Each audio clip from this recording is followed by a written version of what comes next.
Something is unfolding, not in the shadows, but in plain view, that deserves not just our attention, but our understanding.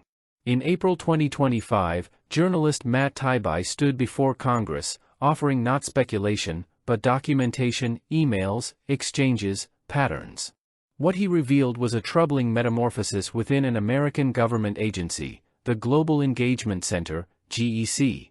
Born in 2016 through an executive order under the Obama administration, its mandate was clear: fight foreign terrorist propaganda. Protect American interests abroad. Mr. Chairman, Madam Ranking Member, thank you. My name is Matt Taibbi. I'm the editor of the independent site Racket, and I've been covering digital censorship issues since 2018, the fictional ones. On March 14th, 2016, Barack Obama signed Executive Order 13721, developing a new integrated global engagement center to support government-wide counterterrorism communications activities directed abroad. It directed the Secretary of State to create a new body, the GEC or GEC, to, quote, counter the messaging and diminish the influence of international terrorist organizations, including ISIL, Al-Qaeda, and other violent extremists abroad. 7 years later, while working on a story involving internal communications at Twitter, I found myself reading emails between GEC officials and Twitter executives about subjects ranging from COVID-19 to the 2020 election to Donald Trump. Once, Chairman, Mr. Chairman, you were right to point out that they were once focused abroad, but by this time, GEC officials were largely concerned with domestic English language accounts, people with no ties to terror groups or relationships with adversary nations like Iran, China, or Russia. When I went back this weekend through those documents to find examples of GEC pressuring Twitter to remove or de-amplify Americans accused of misinformation, I found an exchange that we Twitter Files reporters missed in 2023. A lawyer at the company asked several other executives if they had any, quote, appetite for writing GEC a letter to ask them to stop going to the media with sensationalist claims about epidemics of foreign bots. One of the company's senior communications executives gave a remarkably candid answer. From my chair, it would be very helpful, he wrote. Referencing a well-known Washington reporter, he went on, the pre-briefed Ellen Nakashima article in the Post on Bernie and this coronavirus story, no heads up, are making me worry a little about how good faith these players will be through the press into 2020. So it wasn't just conservatives, it was also Bernie Sanders. The date on that email was February 24th, 2020. 3 days after the Washington Post ran a devastating feature titled Bernie Sanders briefed by U.S. officials that Russia is trying to help his presidential campaign. This was an extremely impactful story that opened the floodgates on a conspiracy theory that Sanders was the recipient of Russian help. It claimed bots helping Bernie online were part of, quote, Russia's broader interest in sowing division in the United States and uncertainty about the validity of American elections. In response to this odd sequel of claims about Russian bots aiding Donald Trump, the company's head of trust and safety, Yoel Roth, gave an unflattering description of GEC's methods.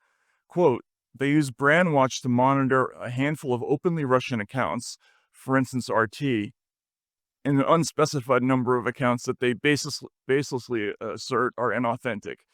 This is the exact formula we previously found behind another often used online tool called Hamilton 68, whose founders were also quoted in the Post piece. Hamilton 68 mixed a smattering of real Russian accounts with a crowd of mostly American, mostly anti-establishment accounts to create a dashboard that synthesized falsely the appearance of Russian social media backing for everything from the Devin Nunes memo to the Parkland shooting. Although many of the most controversial stories about GEC involve their funding of commercial media scoring operations that downranked conservative news outlets, the GEC also pressured Twitter about left-leaning figures like Sanders, anti-war accounts, libertarians, and independents, as well as conservatives. They managed this by using a trick that gave domestic propaganda the appearance of a counter-terrorist operation. GEC sent out reports that would first identify a few social media accounts with real ties to Russia or China or Iran. Then it would separately list accounts they called highly connective to that country's propaganda ecosystem. These would be American or European citizens with inconvenient views. For instance, Geck identified the Twitter accounts of former Italian Prime Minister Giuseppe Conte and former Italian Democratic Party Secretary Nicola Zingaretti, who was often compared to Bernie, as being highly connective to Russia. All he had to do to get on the list was retweet what they called anti-US propaganda, or Geck's subjective definition of pro-Russian propaganda. No actual connection was required. Through this means, the Geck exactly rehabilitated the fellow traveler concept used by infamous smear artists and witch hunters from history, from Leon Trotsky to the House Un-American Affairs Committee. It was a way to accuse someone who hasn't done anything wrong of guilt by ideological association. And I'll just wrap up. Gone over my time, but they weren't looking for misinformation and disinformation. They were looking for orthodoxy and unorthodoxy, obedience and disobedience. The idea behind Geck in particular was finding a way to propagandize American citizens and encourage acceptance of official policy the way we've always done to foreign populations. It's a flagrant violation of First Amendment ideals and should be eradicated from the government completely. No one should have this tool, not Democrats, not the Trump administration, nobody. Gentleman's time has expired. Thank you. But something changed. Taibbi described how, over the years, that external focus quietly turned inward. No longer tracking only terrorists, the GEC began scrutinizing domestic voices, ordinary citizens, commentators, even presidential candidates. These were not people linked to Russia or China. They were people with opinions. People who questioned, who critiqued, who stepped outside the bounds of accepted narrative. In a single line that has since echoed across the country, Taibbi explained. They weren't looking for misinformation and disinformation.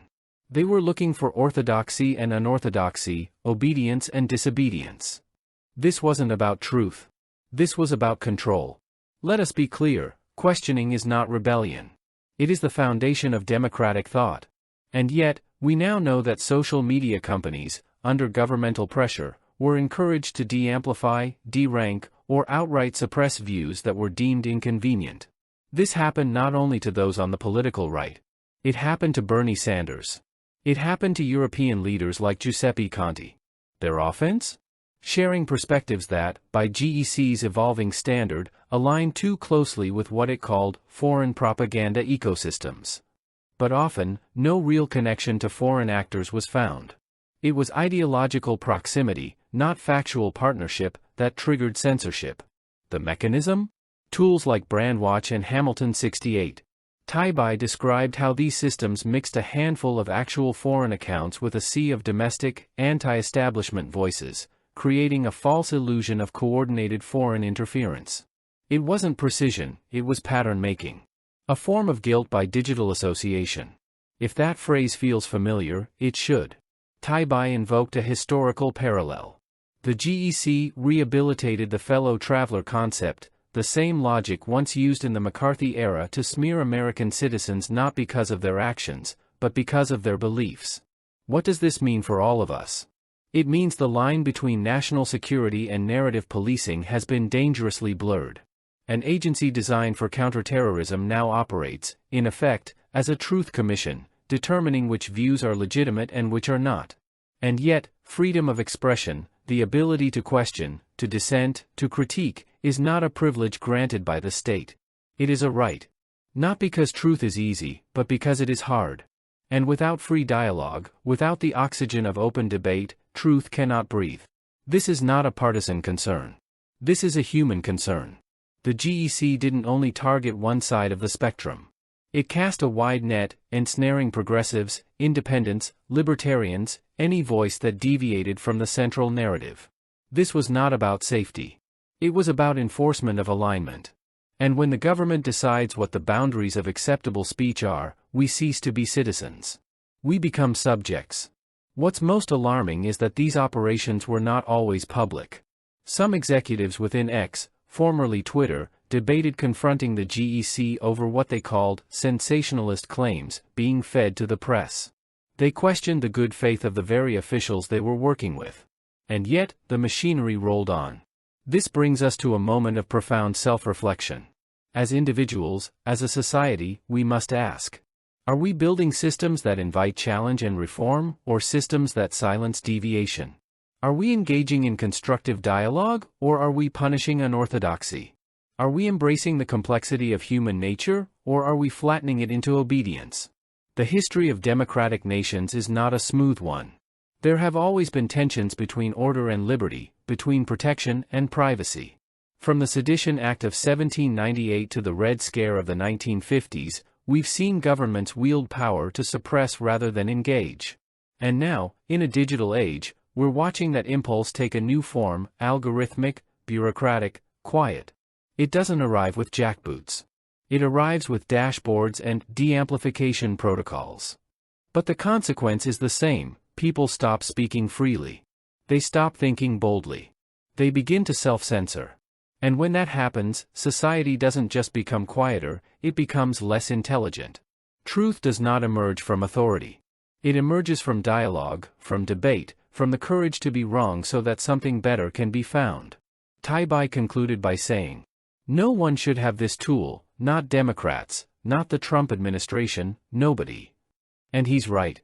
Because once the power to control thought is normalized, no political party can be trusted to hold it. It must be dismantled, not redistributed. Let this be a moment of reawakening. Let us recommit to the freedom to speak, to the discipline to listen, and to the humility to admit what we don't yet know. Let us teach our children not that dissent is dangerous, but that it is essential. That orthodoxy is not virtue. And that intellectual courage, not obedience, is the mark of a healthy society. History is speaking to us, softly, but clearly. The question is, will we have the courage to listen?